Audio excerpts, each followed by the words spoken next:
السلام علیکم ورحمۃ اللہ وبرکاتہ۔ الحمد للہ رب العالمین والصلاة والسلام علی رسولہ الکریم نبینا محمد وعلی آلہ وصحبہ اجمعین ومن تبعہم بإحسان الى یوم الدین اما بعد۔ سبحانک لا علم لنا الا ما علمتنا انک انت العلیم الحکیم۔ اللهم علمنا ما ينفعنا وانفعنا بما علمتنا وزدنا علما۔ اللهم إنا نسألك علما نافعا ورزقا طيبا وعملا متقبلا۔ اللهم رحمتك نرجو فلا تكلنا إلى أنفسنا طرفة عين وأصلح لنا شأننا كله لا إله إلا أنت۔ اللهم أرنا الحق حقا وارزقنا اتباعه وأرنا الباطل باطلا وارزقنا اجتنابه۔ محترم حاضرین و حاضرات، سامعین و سامعات، آن لائن دور شرعیہ کی اس کلاس میں ہم آپ تمام کا استقبال کرتے ہیں۔ اہلا و سہلا و مرحبا۔ دور شرعیہ کی اس کلاس میں ہم انشاءاللہ تعالی کتاب الاطعمہ پڑھنے جا رہے ہیں، جو کہ عمدۃ الاحکام سے لیا گیا ہے۔ اس سے پہلے کی کلاس میں ہم نے ابتدا کی آغاز کیا مقدمے کے طور پر، پریفیس کے طور پر،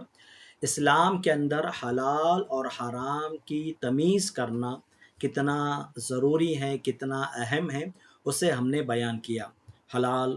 چاہے وہ کمائی ہو یا حلال کھانے ہوں، حلال تجارت ہو، اس کے اوپر اسلام نے کتنا زور دیا ہے، اور اسی طرح حرام سے بچنے کے سلسلے میں کتنی تاکید آئی ہوئی ہے۔ اس سلسلے میں ہم نے کتاب و سنت کی روشنی میں آپ کے سامنے نکات کی شکل میں اہمیت کو بیان کیا ہے۔ آج ہم انشاءاللہ تعالی کتاب کو شروع کرنے جا رہے ہیں، کتاب الاطعمہ کو۔ علماء اکرام جب کتاب الاطعمہ اپنی کتاب یا اپنی حدیث کی کتاب میں جب ذکر کرتے ہیں تو عام طور پر اس کے اندر ایسی احادیث کو لے کر آتے ہیں جس کے اندر حلال یا حرام کا بیان کیا گیا ہو، چاہے وہ کھانے کے تعلق سے ہو، اگر کتاب الاطعمہ کے ساتھ کتاب الاشربہ بھی ہو، یعنی کھانے اور پینے کی چیزوں کے تعلق سے اگر ہو، تو سب سے پہلے جس چیز کو ذکر کیا جاتا ہے وہ حلال اور حرام کی احادیث ہیں۔ کون سی چیزیں حلال ہیں، کون سی چیزیں حرام ہیں، چاہے وہ جانوروں کے اندر ہو، چاہے وہ کھانے پینے کی چیزوں کے اندر ہو، اسے جو ہے بیان کیا جاتا ہے۔ اور آخر میں جو آداب ہوتے ہیں کھانے پینے کے جو آداب ہوتے ہیں اسے بھی مختصراً جو ہے ذکر کیا جاتا ہے۔ ٹھیک ہے، تو علماء اکرام محدثین جب اپنی حدیث کی کتابوں میں کتاب الاطعمہ والاشربہ ذکر کرتے ہیں، کھانے اور پینے کا چیپٹر جب وہ بیان کرتے ہیں، تو اس کے اندر وہ ان احادیث کو لے کر آتے ہیں جس حدیث کے اندر کسی چیز کے حلال ہونے کا یا تو ذکر ملتا ہے یا کسی چیز کے حرام ہونے کا ہمیں ذکر ملتا ہے۔ ٹھیک ہے، تو حلال کون سی چیزیں ہیں، حرام کون سی چیزیں ہیں، اسے بیان کرنے کے لیے خاص طور سے کھانے پینے کے چیزوں میں علماء کرام نے اس چیپٹر کو جو ہے ذکر کیا، کتاب الاطعمہ والاشربہ۔ اسی طرح کتاب الصید وغیرہ، شکار وغیرہ کا بھی جو ہے باب وہاں پر ذکر کیا جاتا ہے کہ کون سا جانور کس انداز سے شکار کر کے اگر کھایا جائے تو پھر وہ ہمارے لیے حلال ہوگا، یا شکار کا کون سا انداز جو ہے حرام ہوگا، اس کی جو ہے تفصیلات کتاب الصید کے اندر، شکار کے چیپٹر کے اندر جو ہے بیان کیا جاتا ہے۔ اس سے پہلے کہ ہم حدیث کے اندر آگے بڑھیں، ایک قاعدہ جو اصولی قاعدہ کھانے پینے کے تعلق سے جو اصولی قاعدہ ہے وہ میں آپ کے سامنے جو ہے بیان کرنا چاہوں گا، اور وہ یہ ہے کہ کھانے اور پینے کے چیزوں میں اصل حکم یہ ہے کہ تمام چیزیں حلال ہیں، مگر یہ کہ جس کے تعلق سے حرام ہونے کی ہمیں دلیل مل جائے۔ غور سے سنیں، کھانے پینے کے چیزوں میں کون سی چیز حلال ہے، کون سی چیز حرام ہے، اس سلسلے میں اصل قاعدہ یہ ہے، اسلام کا اصول یہ ہے کہ اللہ رب العالمین نے ہمارے لیے ساری چیزوں کو جو ہے پیدا فرمایا ہے، هو الذی خلق لکم ما فی الارض جميعا، وہی ہے جس نے تمہارے لیے آسمان و زمین میں جو کچھ ہے پیدا فرمایا ہے۔ انسان کے لیے اللہ تعالیٰ نے آسمان کے اندر جو بھی ہے، زمین کے اندر جو بھی چیزیں اللہ تعالیٰ نے انسانوں کے لیے گویا کہ پیدا فرمایا ہے۔ تو زمین کے اندر جو بھی چیزیں کھانے پینے کی میسر ہیں، ایک معنوں میں اللہ تعالیٰ نے ان چیزوں کو بندوں کے لیے پیدا فرمایا ہے، ٹھیک ہے۔ تو کھانے پینے کی چیزوں میں اصل حکم یہ ہوگا کہ وہ چیز حلال ہوگی، مگر ہاں یہاں پر زور دیا گیا، مگر وہ جس کے تعلق سے شریعت کے اندر، قرآن مجید کے اندر، احادیث رسول صلی اللہ علیہ وسلم کے اندر حرمت کا ذکر آ گیا ہو۔ سمجھ رہا؟ کھانے پینے کی ساری چیزیں جو ہے حلال ہیں، ہاں مگر وہ جس کے تعلق سے قرآن مجید کے اندر اور رسول اللہ صلی اللہ علیہ وسلم کے احادیث کے اندر ہمیں حکم مل جائے کہ نہیں یہ حرام ہے۔ مثال کے طور پر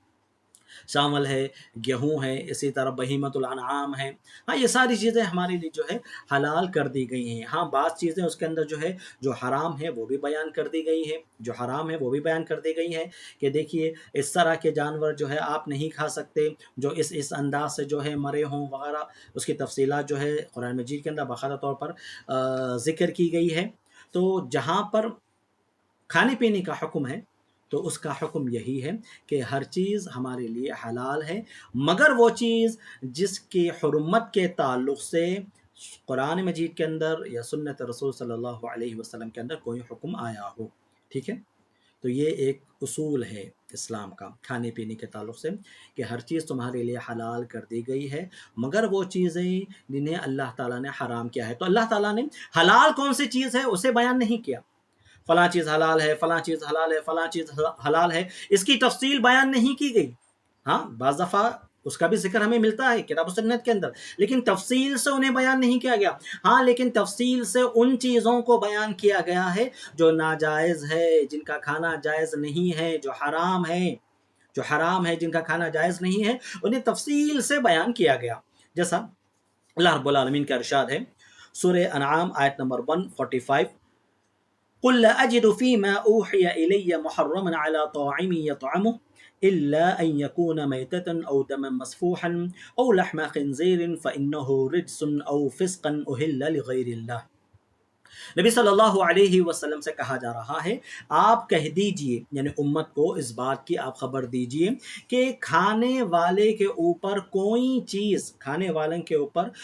چیز شریعت کے اندر حرام نہیں کی گئی مگر وہ چیز جس کا ذکر یہاں پر کر دیا گیا ہے،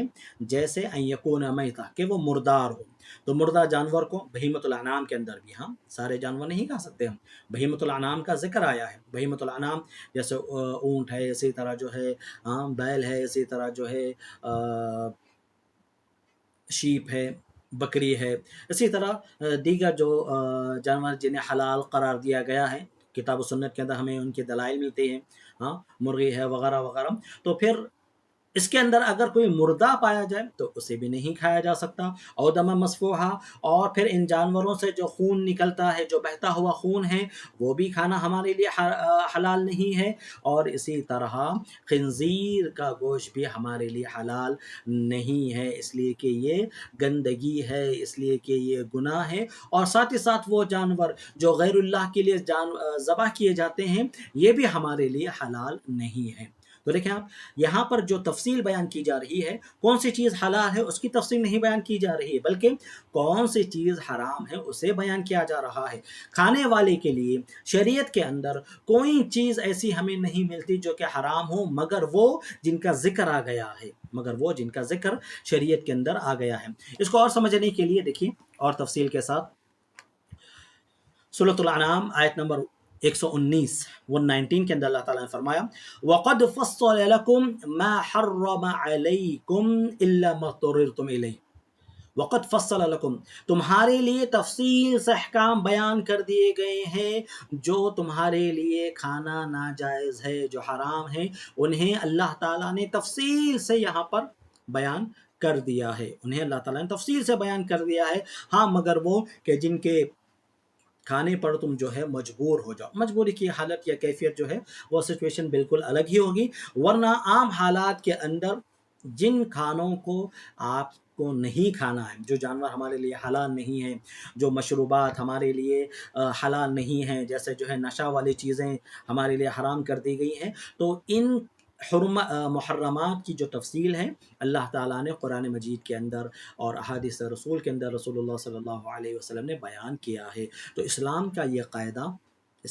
قاعدہ ہے، یہ اصول ہے کہ ساری چیزیں جو حلال ہیں انہیں قرآن مجید کے اندر بیان نہیں کیا گیا، بلکہ ایک قاعدہ دے دیا گیا ہے کہ کھانے پینے کی ساری چیزیں آپ کے لیے حلال ہے، جائز ہیں، درست ہیں، مگر وہ جن کا ذکر قرآن کے اندر آ گیا، حدیث رسول صلی اللہ علیہ وسلم کے اندر آ چکا ہے، انہیں آپ چھوڑ دیجئے، اور بقیہ چیزیں آپ کے لیے حلال ہیں، جائز ہیں، آپ انہیں کھا سکتے ہیں، آپ انہیں استعمال کر سکتے ہیں۔ تو ہمارے پاس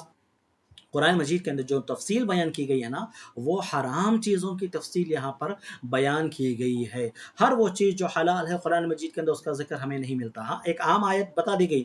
کہ اللہ تعالیٰ نے تمہارے لیے ہی زمین کے اندر جو بھی چیزیں ہیں، آسمان کے اندر جو بھی چیزیں ہیں، اللہ تعالیٰ نے تمہارے لیے ہی جو ہے پیدا فرمایا ہے، یہ ایک عام چیز بتا دی گئی۔ البتہ الگ سے پوائنٹ آؤٹ کر کے ساری جو چیزیں حلال ہیں انہیں ذکر نہیں کیا گیا، بلکہ انہی چیزوں کو ذکر کر دیا گیا جو حرام ہے، ناجائز ہے، وہ لسٹ دے دی گئی اور بتا دیا گیا ان کے علاوہ آپ جو ہے، ان کے علاوہ جو بھی چیزیں پائی جا رہی ہیں آپ انہیں کھا سکتے ہیں، استعمال کر سکتے ہیں۔ تو یہاں پر اب ہمارے پاس اس اصول کو سامنے رکھ کر کہ جو چیز حلال ہے، ساری چیزیں حلال ہیں، مگر وہ جس نے شریعت نے حرام قرار دیا ہے اسے سامنے رکھ کر ہمارے سامنے تین جو ہے کیٹیگریز یہاں پر کھانے پینے کی چیزوں کی آ جاتی ہیں۔ پہلی کیٹیگری ہے حلال چیزوں کی، جو ہمارے لیے حلال ہے، یہ بہت لمبی فہرست ہے، یہ لسٹ بہت لمبی ہے۔ دوسری جو لسٹ ہے وہ ہے حرام چیزوں کی، وہ لسٹ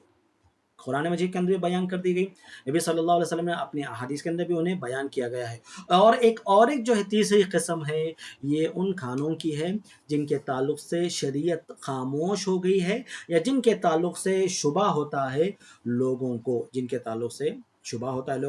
کے تعلق سے شریعت نے کچھ بھی نہیں کہا۔ تو حلال جو ہے وہ واضح کر دیا گیا، حرام جو ہے وہ بھی واضح کر دیا گیا، اور بعض چیزوں کے تعلق سے شریعت خاموش ہے، تو پھر اس کے تعلق سے کیا حکم ہے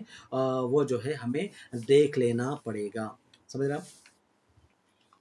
ایک آیت ہم لیتے ہیں جس کے اندر جو ہے 10 چیزوں کو قرآن مجید نے حرام قرار دیا ہے، اس کا بیان ہمیں ملتا ہے۔ یہ اس لیے ہمیں پڑھنا ہے، یہ اس لیے ہمیں معلوم کرنا ہے تاکہ یہ کانسیپٹ ہمارے پاس بالکل واضح ہو جائے کہ ہاں اللہ تعالیٰ نے بعض چیزوں کو حرام قرار دیا ہے، جو بھی کھانے کی چیزیں ہیں وہ ساری کی ساری حلال ہیں، مگر وہ جن کو شریعت نے بیان کر دیا ہے کہ وہ ناجائز ہے، وہ حرام ہے، اسے ہمیں معلوم کرنا چاہیے۔ سورۃ المائدہ آیت نمبر 3، سورۃ المائدہ آیت نمبر 3 میں اللہ تعالیٰ نے ارشاد فرمایا حرمت علیکم المیتۃ، 10 چیزوں کو ذکر کیا گیا، حرمت علیکم المیتۃ والدم ولحم الخنزیر وما اہل لغیر اللہ بہ والمنخنقۃ والموقوذۃ والمتردیۃ والنطیحۃ وما اکل السبع الا ما ذکیتم وما ذبح علی النصب وان تستقسموا بالازلام الی آخر الآیہ۔ تو اس آیت کے اندر اللہ رب العالمین نے 10 چیزوں کو ذکر کیا گیا ہے جو ہمارے لیے جائز نہیں ہے کھانا۔ سب سے پہلے اس کے اندر ذکر کیا گیا حرمت علیکم المیتہ، جو مردار ہے وہ ہمارے لیے حرام ہے، وہ جانور، ٹھیک ہے، جانوروں کے اندر بھی آپ آگے احادیث ہم پڑھیں گے کون سے جانور ہمارے لیے حلال ہیں، ٹھیک ہے، اور کون سے پرندے ہمارے لیے کھانا حلال ہے، کون سے پرندے کھانا ہمارے لیے حلال نہیں ہے، تفصیلات آگے احادیث کے اندر آئے گی، اس کی جو ہے نشاندہی باقاعدہ طور پر کر دی گئی ہے۔ البتہ وہ جانور جو ہمارے لیے کھانا حلال بھی ہے لیکن اب وہ مر گیا ہے، مثلا بکری کھانا حلال ہے، اس کا بکری کا گوشت حلال ہے، لیکن اگر وہ مر جائے تو پھر یہ مردار جو جانور ہے جس کا گوشت جو ہے جب وہ زندہ تھا اس کے لیے ذبح کر کے اگر ہم کھائیں تو وہ حلال تھا، لیکن جب وہ مردہ ہو جائے، جب وہ مر جائے تو پھر اب یہ مردار ہمارے لیے حلال نہیں ہے، جو ایک معنوں میں طبعی طور پر موت مر گئی، جو طبعی طور پر موت مر گئی، یہ بکری ہو یا جو بھی جانور ہو جو حلال ہمارے لیے کر دیا گیا ہے، تو اگر وہ طبعی طور پر جو ہے مر جا رہا ہے تو اس کا کھانا ہمارے لیے حلال نہیں ہے۔ اور ساتھ ہی ساتھ اس کے اندر وہ چیز بھی داخل ہو جائے گی جسے شرعی طور پر ذبح نہیں کیا گیا ہے، جسے شرعی طور پر ذبح نہیں کیا گیا ہے۔ شریعت نے ذبح کرنے کا ایک خاص انداز بتایا گیا ہے اور بسم اللہ کہنے کا حکم دیا گیا ہے۔ بسم اللہ اگر نہیں کہا جائے اور وہ خاص انداز سے ذبح نہیں کیا جائے تو پھر اس کا کھانا ہمارے لیے حلال نہیں ہوگا، ٹھیک ہے۔ ایک تو یہ کہ جو طبعی طور پر نیچرل جو جس کی ڈیتھ ہو جا رہی ہے اس کا گوشت نہیں کھا سکتے، اور دوسرا جسے انسان ذبح کر رہا ہے تو ذبح کرنے کا طریقہ شریعت نے بتا دیا گیا، اگر اس طریقے کے مطابق ذبح کیا گیا، اللہ کا نام لیا گیا اور باقاعدہ طور پر اس طریقے سے ذبح کیا گیا تو پھر اس کا کھانا جو ہے ہمارے لیے حلال ہوگا۔ ورنہ اگر ذبح کرنے کا طریقہ درست نہیں ہے، اللہ کا نام نہیں لیا گیا اس پر اور ذبح کیا گیا اور پھر جو ہے جانور مر گیا، تو پھر یہ ہمارے لیے جائز اور درست نہیں ہے، یہ ہمارے لیے جائز اور درست نہیں۔ مثال کے طور پر جھٹکے کا جو جانور ہوتا ہے جسے ایک ہی مار میں جو ہے اس کی گردن کو الگ کر دیا جاتا ہے، یہ ہمارے لیے جائز نہیں ہے، یہ ہمارے لیے جائز نہیں ہے۔ المیتہ والدم حرمت علیکم المیتۃ والدم، دم یعنی خون، بہتا ہوا خون بتا، جیسا دمم مسفوح ہے، اس سے پہلے آیت کے اندر ہم نے پڑھا کہ جو بہتا ہوا خون ہے، اب جانور جو ہم ذبح کر رہے ہیں تو یہ جانور پورا کھانا ہمارے لیے گویا کہ حلال ہے، تو اب جو خون اس سے نکل رہا ہے کیا وہ ہمارے لیے حلال ہے؟ تو نہیں، یہ جو بہتا ہوا خون ہے یہ ہمارے لیے حلال نہیں ہے، یہ بہتا ہوا خون ہمارے لیے حلال نہیں ہے۔ بعض لوگوں کو آپ دیکھیں گے جب آپ جو ہے ایسی جگہ جاتے ہیں جہاں پر کمیلا رہتا ہے، جہاں پر جانور باقاعدہ طور پر جو سلاٹر ہاؤس ہوتا ہے جہاں پر جانور ذبح کرتے ہیں، تو وہاں پر غیر مسلم کیا کرتے، جانور کو ذبح کرتے اور نعوذ باللہ ایک برتن کے اندر جو ہے اس کا پورا خون جو ہے گویا کہ جمع کر لیتے اور اسے جو ہے سوکھنے کے بعد جو ہے اسے بھی جو ہے نعوذ باللہ کھایا جاتا، تو یہ مسلمانوں کے لیے حلال نہیں ہے۔ تو یہ بہتا ہوا خون مسلمانوں کے لیے جائز نہیں ہے، یہ حلال نہیں ہے۔ ولحم الخنزیر، اور خنزیر کا گوشت، اس کے تعلق سے تو سارے مسلمان جو ہے جانتے ہی ہیں کہ سور جو ہے، سور کا گوشت یہ حرام ہے اور یہ ناپاک جانور ہے، اسے کھانا بالکل بھی درست نہیں۔ وما اہل لغیر اللہ بہ، اور ساتھ ہی ساتھ وہ جانور جو ذبح کیا گیا ہو لیکن غیر اللہ کے نام پر ذبح کیا گیا، اللہ کے نام پر ذبح نہیں کیا گیا، فلاں بزرگ کے نام پر، فلاں آستانے کے نام پر، فلاں قبر کے نام پر، فلاں مزار کے نام پر یا فلاں بت کے نام پر جو بھی ذبح کیا گیا ہو، یہ جانور بھی کھانا ہمارے لیے جائز نہیں ہے، درست نہیں ہے۔ اس کے بعد جو ہے چند جانوروں کا ذکر کیا، والمنخنقۃ والموقوذۃ والمتردیۃ والنطیحہ، الگ الگ جو ہے جانور، یہ ایسے جانور ہیں جن کی کسی وجہ سے موت ہو گئی، ٹھیک ہے، جن کی کسی وجہ سے ریزن سے موت ہو گئی۔ المنخنقہ، وہ جانور جو گلا گھوٹ کر جس کا جو ہے جس کی وفات ہو گئی ہو، گلا گھٹنے کی وجہ سے جس کی وفات ہو گئی ہو، گلا گھٹنے کی وجہ سے جس کی وفات ہو گئی، مطلب یہ ہے کہ جانور کوئی ایسی جگہ جو ہے باندھا گیا تھا، ہاں رسی سے باندھا گیا تھا اور وہ جانور جو ہے ایسی پوزیشن میں آ گیا کہ وہ جو رسی باندھی گئی تھی اسی کا جو ہے گویا کہ وہ رسی اس کے لیے پھانسی کا سبب بن گیا اور وہ جانور مر گیا، تو یہ جانور جو ہے کھانا درست نہیں ہے۔ والمتردیہ، المنخنقہ والموقوذہ، اور وہ جانور جو کسی ضرب کی وجہ سے مر گیا ہے، یعنی مثال کے طور پر جانور تھا ایک پتھر اسے لگا یا دیوار اس کے اوپر گر گئی اور جانور وہ مر گیا، تو پھر ایسا جانور بھی ہمارے لیے کھانا جائز نہیں ہے۔ والموقوذہ والمتردیہ، اور ایسا جانور جو کسی جگہ سے نیچے گرا اور جو ہے وہ مر گیا، پہاڑ سے جو ہے وہ گر گیا یا کسی گھر کی چھت پہ سے جو ہے وہ جانور گر گیا اور پھر وہ مر گیا، تو ایسا جانور بھی ہمارے لیے درست نہیں ہے۔ والنطیحہ، اور ایسا جانور جو کہ آپس میں لڑنے کی وجہ سے جس کی وفات ہو گئی ہو، آپس میں دو جانور لڑے اور جو ہے ایک نے دوسرے کو مار دیا، تو ایسا جانور بھی کھانا ہمارے لیے درست نہیں ہے۔ وما اکل السبع الا ما ذکیتم، اور اسی طرح وہ جانور جسے کسی جانور نے اس پر اٹیک کیا ہو، اس پر حملہ کیا ہو اور اسے کھا لیا ہو تو ایسا بھی جانور، اور اس کی وجہ سے اس کی موت ہو گئی ہے، ایسا جانور بھی ہمارے لیے درست نہیں ہے۔ لیکن بعد میں بتایا گیا الا ما ذکیتم، یہ جو جانور ہے جو پھانسی لگ کر جس کا دم گھٹنے کی وجہ سے جو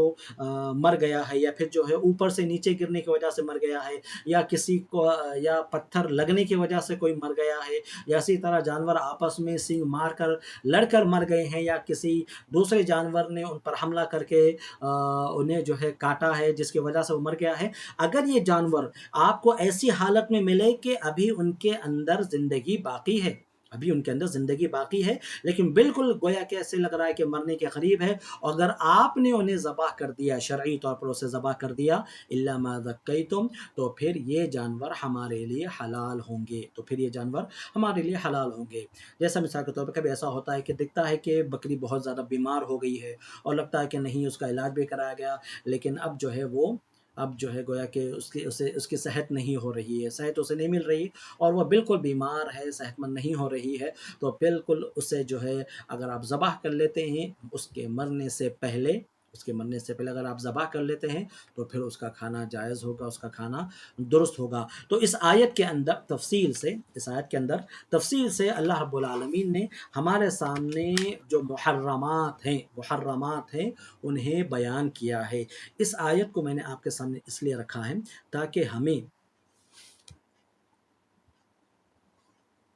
بسم اللہ، اس آیت کو آپ کے سامنے اس لیے رکھا گیا ہے تاکہ آپ کے سامنے ایک ایسی آیت رہے جس کے اندر آپ کو محرمات کا جو ہے ذکر مل جائے، محرمات کے تعلق سے۔ ہاں، ایک تفصیل جو بیان کی گئی ہے کہ آخر کس طرح تفصیل بیان کی گئی ہے قرآن مجید کے اندر، حرام چیزوں کی جو لسٹ دی گئی ہے جو ہم بول رہے ہیں قرآن مجید کے اندر، تو وہ کون سی آیتوں کے اندر ہے، وہ کہاں ہمیں ملے گی، تو پھر یہاں پر جو ہے یہ تفصیل الحمدللہ ہمارے سامنے بیان کی گئی ہے۔ سورۃ المائدہ آیت نمبر 3، اسی کے اندر آخر میں فرمایا گیا الیوم اکملت لکم دینکم واتممتم علیکم نعمتی ورضیت لکم الاسلام دینا، آج کے دن ہم نے تمہارے لیے دین کو مکمل کر دیا ہے،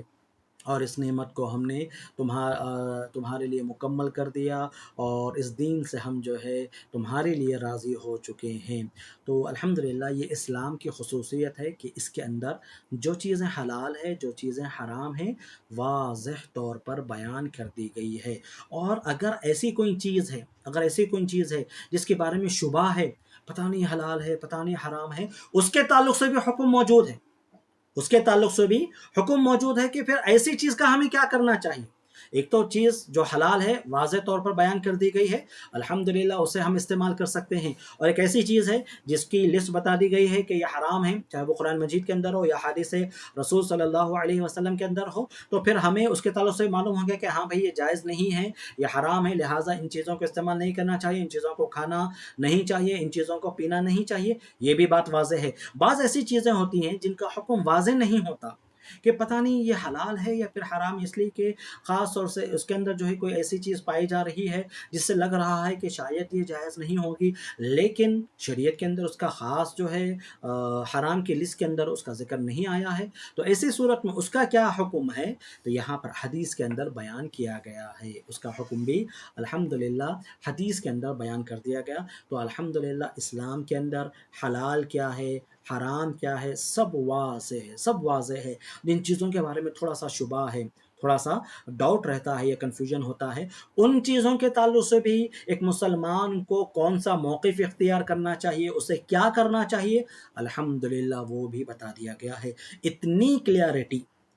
کلیئرٹی آپ کو کسی اور دین میں نہیں ملے گی، اتنا واضح ہے، بلکہ اس بات کا اعتراف غیر مسلم بھی کرتے ہیں، جو واقعی معنوں میں جو ایک معنوں میں اسلام کو پڑھے ہیں یا جانے ہیں، تو وہ جانتے ہیں کہ ان کے پاس جو احکام ہیں، اسلام کے پاس جو احکام ہیں، یہ بالکل واضح ہیں، کون سا کام کرنا ہے، کون سا کام کرنا نہیں ہے، کون سی بات آپ کہہ سکتے، کون سی بات آپ نہیں کہہ سکتے، کون سی چیز آپ کھا سکتے، کون سی چیز آپ نہیں کھا سکتے، کون سا مشروب آپ پی سکتے، کون سا مشروب آپ نہیں پی سکتے، ساری چیزیں ان کے پاس واضح ہے۔ اور اگر کسی چیز کے بارے میں تھوڑا سا کنفیوژن بھی ہو جاتا ہے، تو وہ جو کنفیوژن ہوا ہے اس کے تعلق سے بھی ان کے پاس جو ہے ماشاءاللہ سے احکام بتا دیے گئے ہیں، اصول بتا دیے گئے ہیں کہ اگر اس طرح کا کوئی ڈاؤٹ ہو، شبہ ہو یا مشتبہ چیز ہو، تو اس کے تعلق سے ایک مسلمان کو کیا کرنا چاہیے، الحمدللہ وہ بھی بیان کر دیا گیا ہے۔ اور یہ اللہ رب العالمین کا ہم پر احسان ہے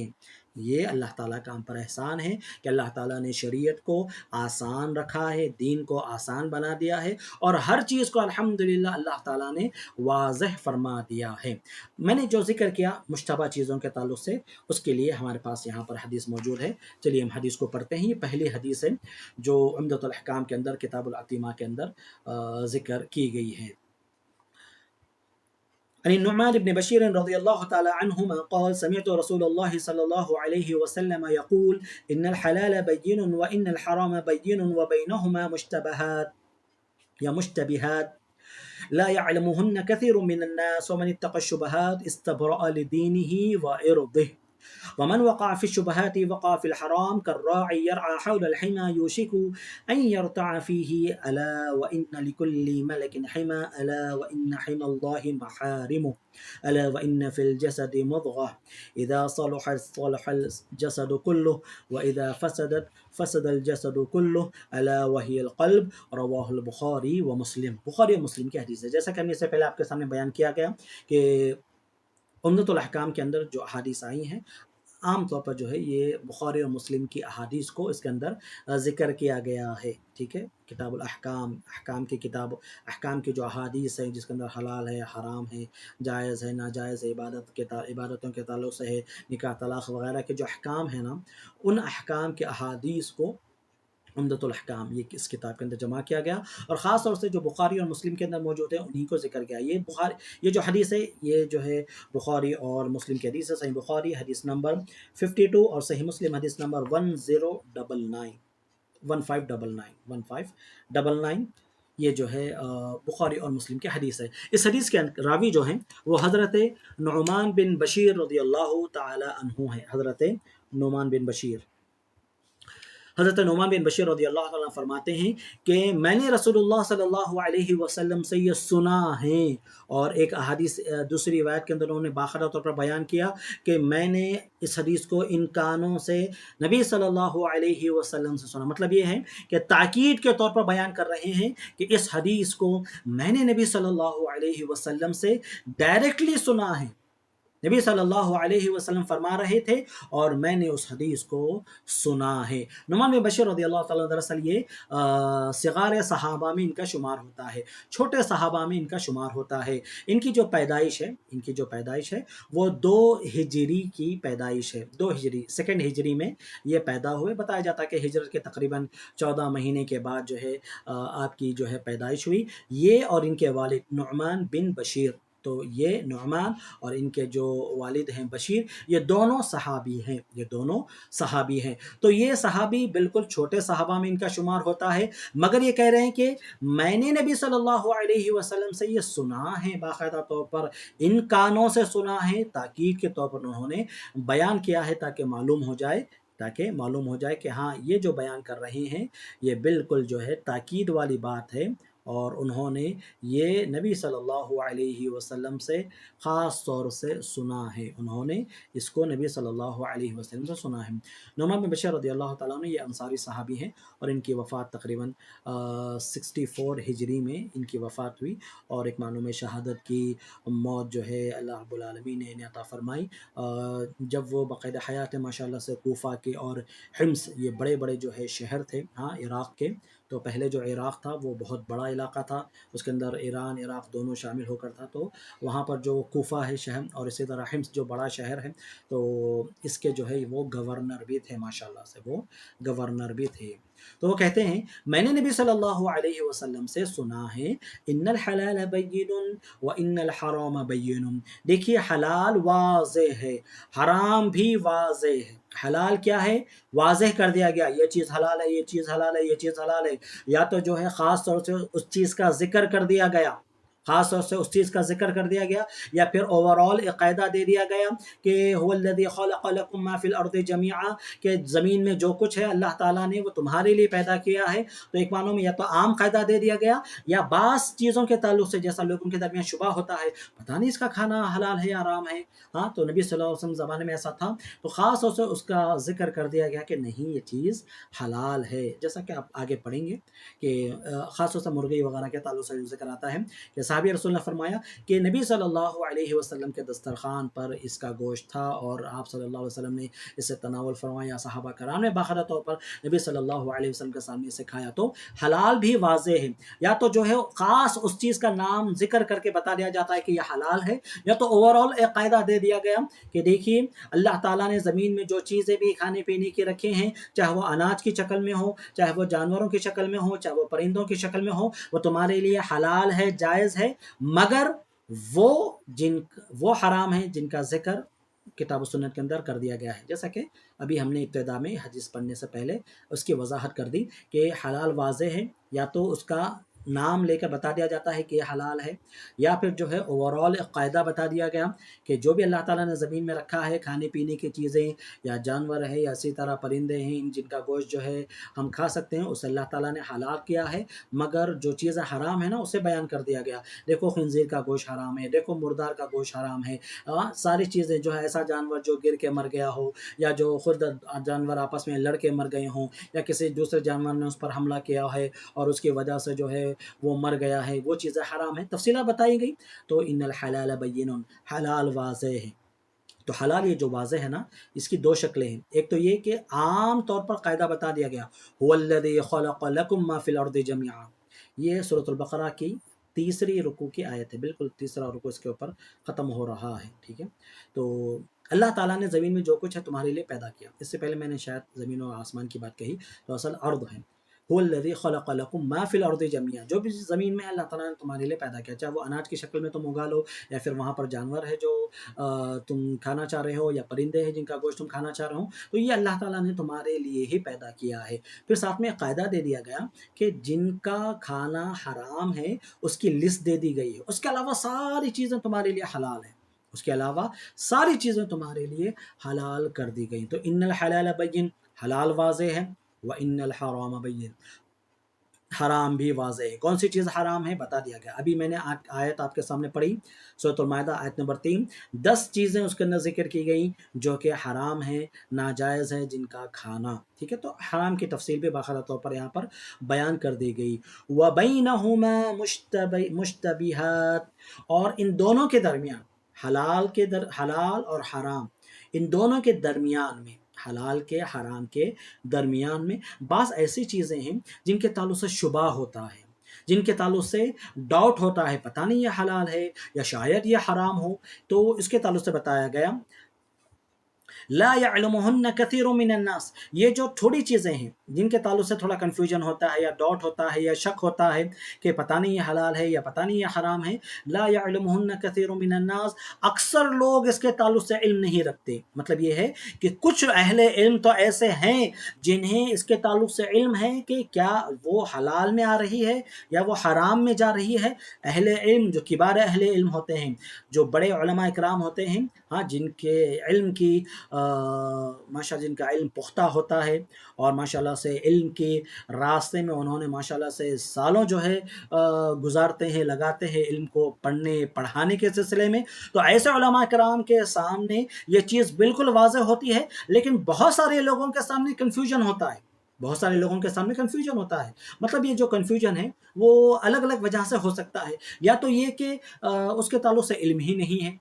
اس چیز کے تعلق سے علم ہی نہیں ہے، یا پھر یہ کہ دلیل آئی ہے لیکن دلیل ان کو ملی نہیں ہے، جو چیز حرام ہے اس کے تعلق سے دلیل انہیں نہیں ملی ہے، لیکن بعض علماء جیسے بتا رہے ہیں لا يعلمون كثير من الناس، زیادہ لوگ نہیں جانتے لیکن کچھ تو ہیں جو جانتے ہیں، جن کے تعلق سے بتایا گیا اللہ کے رسول صلی اللہ علیہ وسلم نے لا يزال طائفة من امتی ظاہرین علی الحق، ایک امت کے اندر ایسا فرقہ، ایسی جماعت، کچھ لوگ ایسے ہوں گے جو ہمیشہ حق پر ہوں گے، جو ہمیشہ حق پر ہوں گے۔ تو ایسے لوگوں پر جو ہے اس طرح کوئی ڈاؤٹ والی چیز ان کے سامنے باقی نہیں رہتی، ان کے سامنے بالکل حلال ہے، حرام ہے۔ یہ مشتبہ جو چیزیں ہیں نا، جو لوگوں کو تھوڑا سا کنفیوز کرنے والی ہوتی ہے، یا لوگوں کے لیے جس کے اندر ڈاؤٹ ہوتا ہے، یہ ایسے علماء کرام ہیں کہ جن کے لیے وہ ڈاؤٹ والی چیزیں بھی بالکل واضح ہوتی ہیں، ان کے پاس ان کے تعلق سے حکم ہوتا ہے نہیں بھئی یہ جائز ہے، نہیں بالکل یہ حرام ہے، ان کے پاس یہ چیز بالکل واضح ہوتا ہے۔ لا يعلمهن كثير من الناس، بہت سارے لوگ اس کے بارے میں جانتے نہیں ہیں۔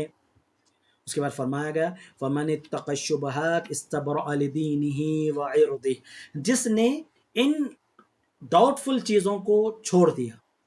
ان ڈاؤٹفل چیزوں کو چھوڑ دیا، اس نے اپنے دین کو بچا لیا، اس نے اپنی عزت کو بچا لیا، اس نے اپنے دین کو بچا لیا، ایمان کو بچا لیا اللہ تعالیٰ کے نزدیک، اور اپنی عزت و آبرو کو محفوظ کر لیا لوگوں کے نزدیک، دین کو بچا لیا۔ یعنی اس نے یہ جو ڈاؤٹفل چیز ہے نا،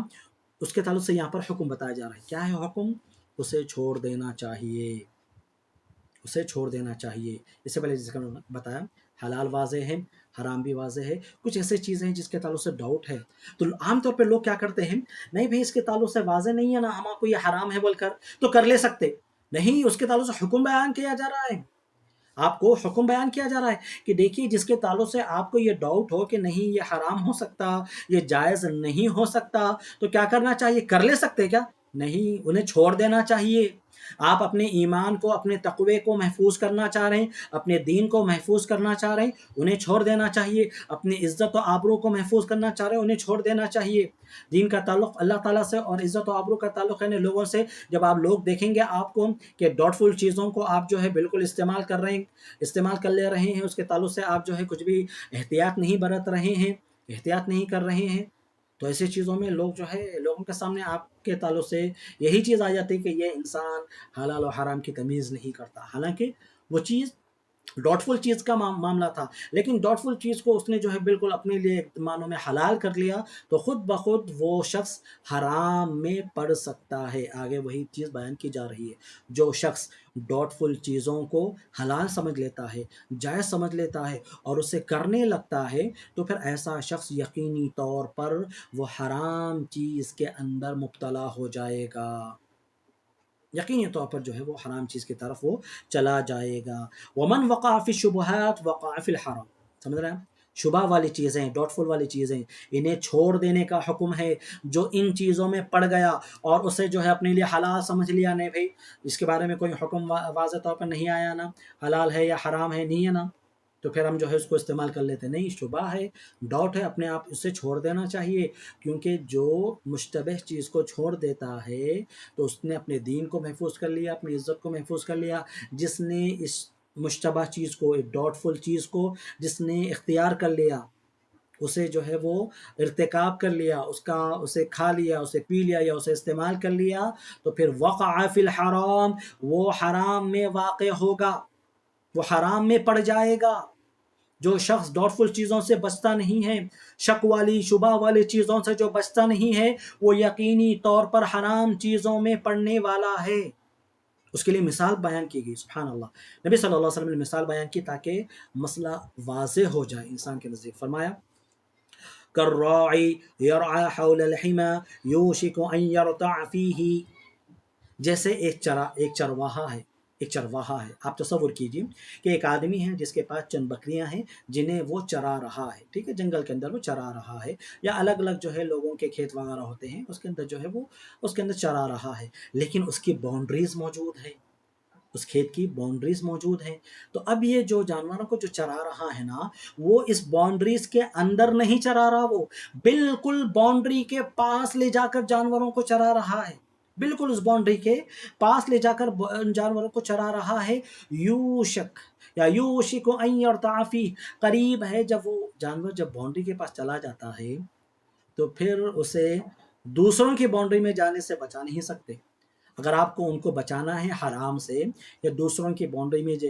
جانے سے اگر آپ کو بچانا ہے، تو پھر آپ کو جو باؤنڈریز ہے نا اس کے اندر احتیاط کے طور پر ذرا اچھا اندر رہنا پڑے گا، ذرا دور رہنا پڑے گا دوسروں کی باؤنڈری سے، ورنہ اگر بالکل یعنی باؤنڈریز پر جائیں گے یا بالکل آخر اینڈ پر جائیں گے، وہاں پر جانور چرائیں گے، وہ تو جانور خود بخود جو ہے وہ دوسری باؤنڈری میں چلا جائے گا، اس کو کچھ حلال حرام کی تمیز رہتی کیا؟ اسے کچھ بھی نہیں رہتی، لیکن ذمہ دار کون ہے وہاں پر؟ یہ انسان ذمہ دار ہے، تو اسے چاہیے تھا کہ اپنی جانوروں کو پہلے ہی کنٹرول کرتا، پہلے ہی ایسے مقام پر رکھتا کہ جہاں پر وہ محفوظ رہیں، دوسروں کی باؤنڈریز میں نہ جائیں۔ اگر یہ شیپرڈ یا پھر اگر یہ چرواہا، یہ راعی جانوروں کو ایسے مقام پر چرا رہا ہے جو بالکل اینڈ ہے اس کی چراگاہ کا، یا بالکل اس کے کھیت کا وہ اینڈ ہے، دوسروں کی باؤنڈری وہاں سے شروع ہو رہی ہے، وہاں پر اگر وہ جانور کو چرا رہا ہے تو ایک نہ ایک دن یہ جانور دوسروں کی باؤنڈری میں جائیں گے ہی جائیں گے، خود بخود، اور وہ ان کے لیے حرام ہوگا۔ اس لیے کہ ہمارے اپنے جانور ہیں تو پھر ہماری ہی زمین پر انہیں چرانا یہ حلال ہے. دوسروں کی گھاس انہیں کھلا دینا یہ اس کے لیے جائز نہیں ہوگا. تو مثال بیان کی گئی، اگر ایک آدمی باؤنڈریز کی بالکل جو ہے کونوں میں اپنے جانور کو چلا رہا ہے تو بالکل وہ دوسروں کے باؤنڈریز میں چلا جائے گا. تو ویسے ہی معاملہ ہے اس شخص کا جو شبہ والی چیزوں کو کیئر نہیں کرتا، ان کے تعلق سے احتیاط نہیں برتتا، تو وہ خود بخود حرام کی طرف چلا جائے گا، خود بخود حرام کی طرف چلا جائے گا. صاف ومن وقع فی الشبہات وقع فی الحرام. شبہ میں جو پڑ گیا، شبہ والی چیز ہے، کنفیوژن والی چیز، ڈاؤٹ والی چیز ہے، کوئی بات نہیں، شبہ ہے نا، اس کے تعلق سے کوئی خاص حکم تو نہیں ہے نا، چلو کر لیں گے. وقع فی الحرام، وہ حرام میں چلا جائے گا. اسی لیے علماء نے اس کے تعلق سے کہا الشبہات قنطرۃ المحرمات یا المشتبہات قنطرۃ المحرمات. یہ شبہ والی چیزیں یہ دراصل جو ہے حرام میں لے جانے کا ایک فلائی اوور ہے، حرام میں جانے کا ایک برج ہے. گویا کہ یہ راستہ خود بخود حرام کی طرف لے جانے والا ہے. اس کے بعد اللہ تعالیٰ نے جن چیزوں کو حرام قرار دیا ہے نا اسے بیان کیا گیا اور فرمایا گیا الا وان لكل ملك حما الا وان حما اللہ محارمه. ہر بادشاہ کی ایک جو ہے مخصوص چراگاہ ہوتی ہے، ہر بادشاہ کی ایک مخصوص چراگاہ ہوتی ہے، دوسرے لوگوں کو اس کے اندر انٹر ہونے کی اجازت نہیں ہوتی. اللہ تعالیٰ کی جو چراگاہ ہے وہ محرمات ہیں، وہ حرام چیزیں ہیں، حرام چیزوں کے اندر لوگوں کو انٹر کرنے کی اجازت نہیں ہے، وہاں سے دور رہنا چاہیے. اگر وہ اس کے اندر انٹر ہوں گے تو خود بخود جس طرح بادشاہ جن چیزوں کو اس کی چراگاہ کے اندر آنے سے منع کیا گیا، باؤنڈری بنا دی گئی، لیکن اگر وہاں پر لوگ جاتے ہیں یا جانور چلے جاتے ہیں تو پھر اس کا جرمانہ انہیں ادا کرنا پڑتا ہے. ویسے اگر کوئی حرام کا ارتکاب کرتا ہے تو اس پر اسے سزا دی جائے گی، اس کے لیے اسے ہو سکتا ہے عذاب دیا جائے یا سزا دی جائے. تو لہٰذا احتیاط برتنے کی ضرورت ہے. جو چیز حلال ہے الحمدللہ آپ اس کو استعمال کیجئے، جو چیز حرام ہے اس سے آپ دور رہیے. اور حتیٰ کہ جو چیز ڈاؤٹ فل ہے، جس کے بارے میں شک ہے، شبہ ہے، مشتبہ چیز ہے، پتہ نہیں حلال ہو سکتی، پتہ نہیں حرام ہو سکتی، اس سے بھی آپ اپنے آپ کو بچا لیجئے، اس سے بھی آپ اپنے آپ کو دور رکھیے. اگر آپ ان چیزوں سے اپنے آپ کو دور نہیں رکھیں گے نا، اس کے اندر جو ہے آپ ایک معنوں میں ہو سکتا ہے کہ آپ جو ہے حرام کے اندر پڑ جائیں. تو لہٰذا احتیاط برتنا چاہیے. اسی سے سد الذرائع کا بھی قاعدہ نکلا کہ جو چیزیں حرام تک لے جاتی ہیں نا وہ بھی حرام ہوتی ہیں، جو چیزیں حرام تک لے جاتی ہیں وہ چیزیں بھی حرام ہوتی ہیں. تو لہٰذا احتیاط برتنے کی ضرورت ہے. اس کے بعد نبی صلی اللہ علیہ وسلم نے دل کی اہمیت بتاتے ہوئے کہا الا ان فی الجسد مضغہ، خبردار آگاہ ہو جاؤ، جسم کے اندر ایک ایسا گوشت کا ٹکڑا ہے کہ اگر وہ درست ہو جائے، اچھا ہو جائے تو پھر پورا جسم اچھا ہو جاتا ہے، لیکن اگر یہ خراب ہو جائے تو پورا جسم خراب ہو جاتا ہے. الا وہی الجسد، آگاہ ہو جاؤ، جان لو یہ دل ہے. دل انسان کا اگر درست ہے، دل انسان کا اگر درست ہے، دل میں تقوی ہے، دل میں تقوی ہے، للہیت ہے، خود بخود انسان کا یہ جسم، خود بخود انسان کی یہ زندگی اسی انداز سے گزرتی ہے. لیکن اگر دل کے اندر ایمان نہیں ہے، تقوی نہیں ہے، اللہ کا ڈر نہیں ہے، حلال و حرام کی تمیز نہیں ہے، تو خود بخود اس کے اعضاء بھی حلال و حرام کی تمیز نہیں کریں گے، اس کی زندگی کے اندر بھی حلال و حرام کی تمیز نہیں ہوگی. دل کے اندر صحیح معنوں میں تقوی ہوتا ہے، ڈر ہوتا ہے، تو جو چیزیں اللہ تعالیٰ نے حلال کی ہیں انہیں ہم کھا سکتے ہیں، جو چیزیں حرام کر دی ہیں وہ ہمارے لیے حرام ہے، ناجائز ہے، دور رہنا چاہیے. حتیٰ کہ جو چیزیں شبہ والی ہیں ان سے بھی دور رہنے کی ضرورت ہے. جو شبہ والی چیزیں ہیں نا ان کی طرف سے بتا دیا گیا، اکثر لوگوں کو ان کا حکم معلوم نہیں ہے، لیکن بعض علماء جو الراسخون فی العلم، ہاں، جو علم کے اندر ایک گہرا ماشاءاللہ سے قدم رکھتے ہیں، گہرا ان کا مطالعہ ہے ماشاءاللہ سے، وہ علم کے پہاڑ ہیں، تو ان کے سامنے کوئی ایسی مشتبہ والی چیز نہیں ہوتی ہے. اور جیسا بتا دیا گیا یہ شبہ کیوں ہو گیا، کنفیوژن کیوں ہو گیا؟ بعض دفعہ یا تو دلیل نہیں ملتی ہے یا دلیل مل رہی ہے لیکن دوسرے دلیلیں بھی وہاں پر موجود ہے. ایک دلیل بتا رہی ہے کہ نہیں یہ جائز ہے، دوسری دلیل بتا رہی ہے کہ یہ جو ہے جائز نہیں ہے. سمجھ رہے ہیں آپ؟ ایسا بھی تو ایسی چیزوں کے اندر احتیاط برتنے کی ضرورت ہوتی ہے. لیکن ہاں بعض علماء جو علم کے پہاڑ ہوتے ہیں، مضبوط اور پختہ علم والے ہوتے ہیں کتاب و سنت کے، تو ان کے پاس ان جیسے شبہات کا بھی ماشاءاللہ سے علم ہوتا ہے کہ واقعی معنوں میں اس کا کیا حکم ہے. تو لوگوں کو چاہیے اگر ایسی شبہ والی چیز دیکھیں نا تو نہیں کوئی بات نہیں ہم اسے کر لے سکتے، نہیں ایسا مت کیجیے، آپ علماء سے رجوع کیجیے، علماء سے رجوع کیے، علماء کے پاس جائیے، پوچھیے کہ اس کا کیا حکم ہے، اس کے اندر ہمارے لیے ایک شبہ پایا جا رہا ہے. سبحان اللہ. سلف صالحین اس کا بڑا اہتمام کیا کرتے تھے، بڑا اہتمام کیا کرتے تھے.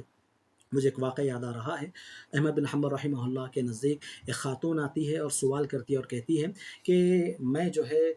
کپڑے کو بنتی ہوں، میں جو ہے کپڑے کو ہم بنتے ہیں، کپڑے کو ہم جو ہے بناتے ہیں. تو کپڑے کو جو ہم بناتے ہیں، ایک تو یہ ہے کہ دن کی روشنی ہے اس کے اندر ہم کپڑے کو بناتے ہیں، اور پھر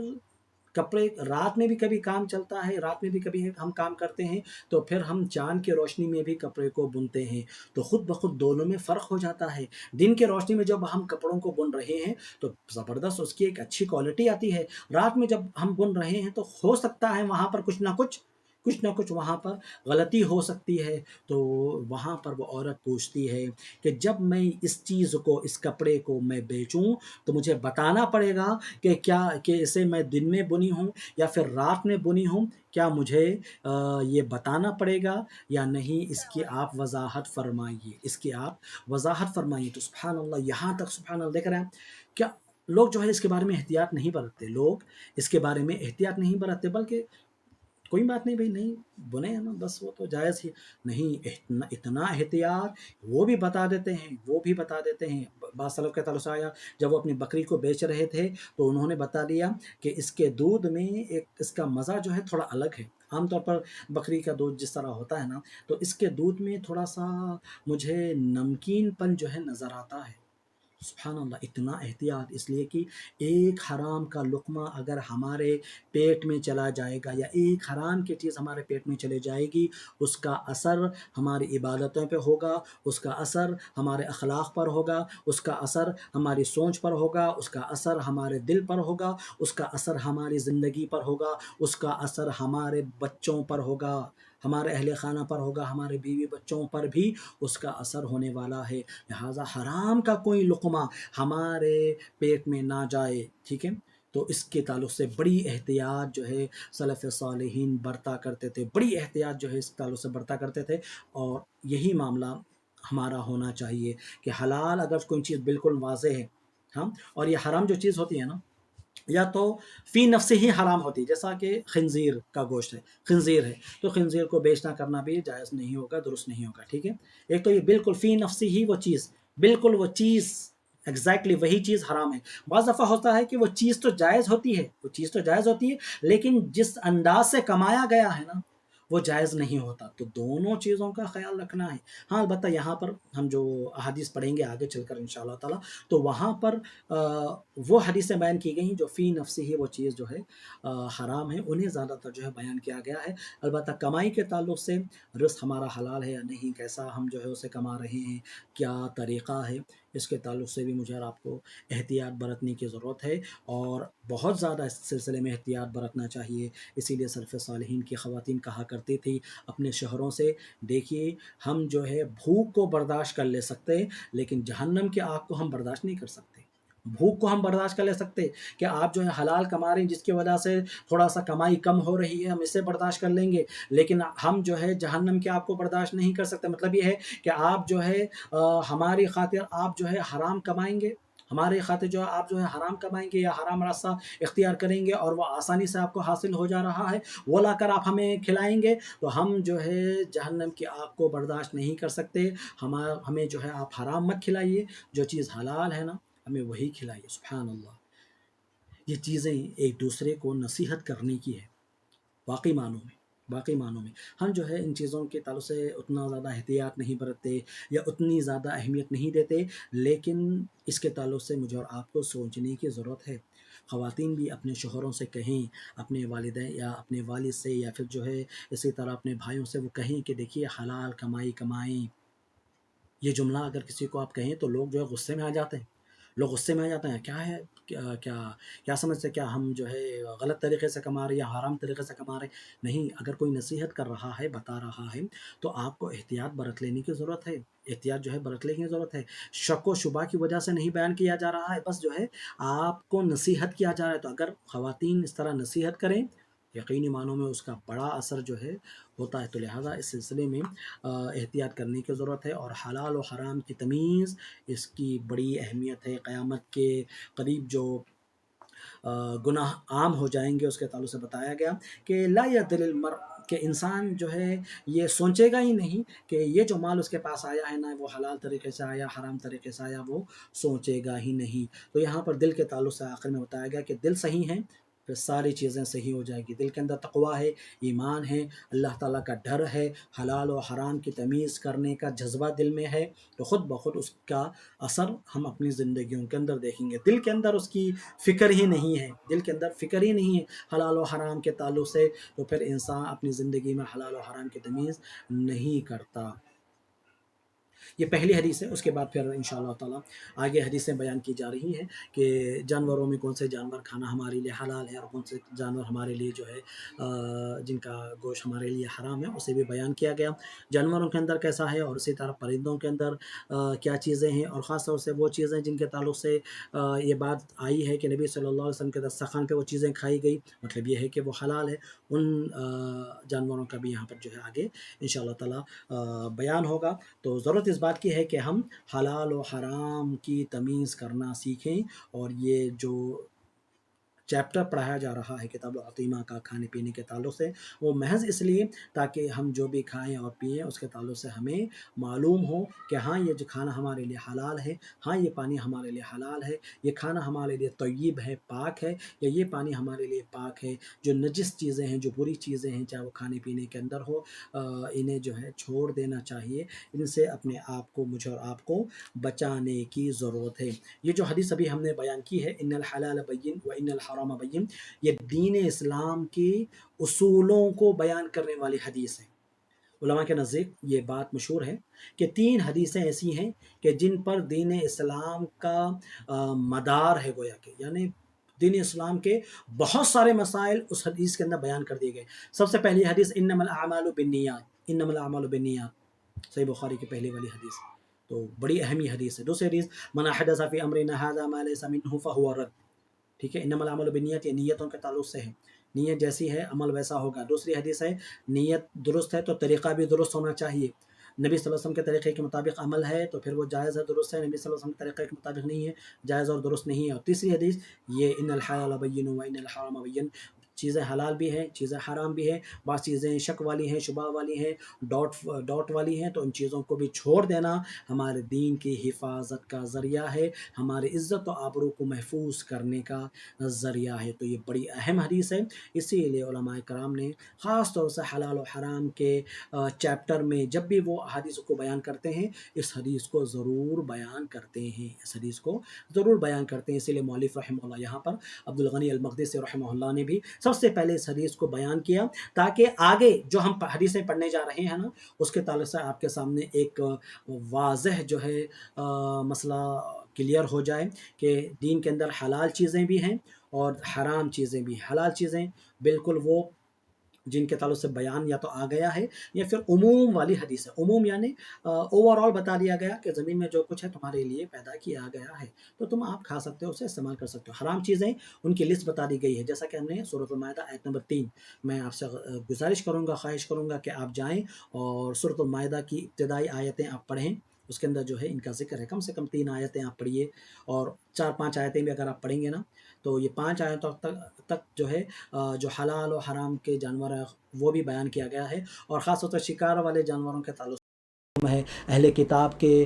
کھانے کا وہاں پر ذکر ہے، تاکہ آپ کو ایک آئیڈیا آ جاتا کہ ہاں حرام کی لسٹ بھی دین کے اندر، قرآن مجید کے اندر اس طرح بیان ہوئی ہے، ٹھیک ہے۔ اور بعض ایسی چیزیں ہیں جو مشتبہ چیزیں ہیں، شک والی چیزیں، شبہ والی چیزیں ہیں، اور یہ شک و شبہ اکثر لوگوں کو ہو سکتا ہے، لیکن باخبر طور پر وہ علماء جو راسخین فی العلم ہیں، جو بڑے علماء ہیں، کبار علم ہیں، جن کا علم مضبوط ہے، جن کا علم گہرا ہے، تو ان کے سامنے تو ایسی کوئی کوئی چیز جو ہے شک والی یا شبہ والی عام طور پر ہوتی نہیں ہے. حلال واضح ہے، حرام واضح ہے. جو شک والی چیزیں ہیں نا ان سے آپ بچ جائیے، اپنے دین کو ایمان کو بچا لیں گے. اگر ان چیزوں کے تعلق سے اگر آپ احتیاط نہیں برتیں گے، نہیں بھئی اس کے تعلق سے کوئی حرام ہے کیا بھئی، یہ حرام ہے کیا، جیسے بہت ساری چیزوں کے اندر آتا، بہت ساری رسمیں ہیں. مثال طور پر چاہے وہ جہیز لینے کے تعلق سے ہو، یا پھر جو ہے لڑکی والوں کا شادی کے دن کھانا کھلانے کے تعلق سے، بہت ساری ایسی چیزیں ہیں جن کے تعلق سے کیا بھی حرام ہے، کیا حرام شبہ والی چیز آ گئی نا. آپ کو معلوم ہے آپ حلال ہے کیا، پھر وہ کیا وہ حلال ہے، واضح کر کے بتا دیا گیا ہے کیا وہ چیز حلال ہے. نہیں، اگر آپ کو ڈاؤٹ ہے نا تو چھوڑ دینا آپ کے لیے بہتر ہے. نہیں شبہ ہے تو ہم کر لیں گے، نہیں شبہ ہے ہم بچیں گے، احتیاط کریں گے. یہ جو ہے اصول دیا گیا ہے زندگی کا کہ شبہ والی چیزیں، شک والی چیزوں سے ہم احتیاط برتیں گے، علماء کرام سے رجوع کریں گے، اس کا حکم کیا ہے معلوم کریں گے. جب تک تو ہم اپنے دین کو محفوظ کریں گے ان چیزوں سے ہم دور رہیں گے. اللہ تعالیٰ سے دعا ہے کہ اللہ رب العالمین حلال و حرام کی تمیز کرنے کی ہمیں نیک توفیق عطا فرمائے. آمین. وآخر دعوانا الحمد للہ رب العالمین وصلی اللہ علی نبینا محمد. سبحانک اللہم وبحمدک، اشہد ان لا الہ الا انت، استغفرک واتوب الیک. والسلام علیکم ورحمۃ اللہ وبرکاتہ.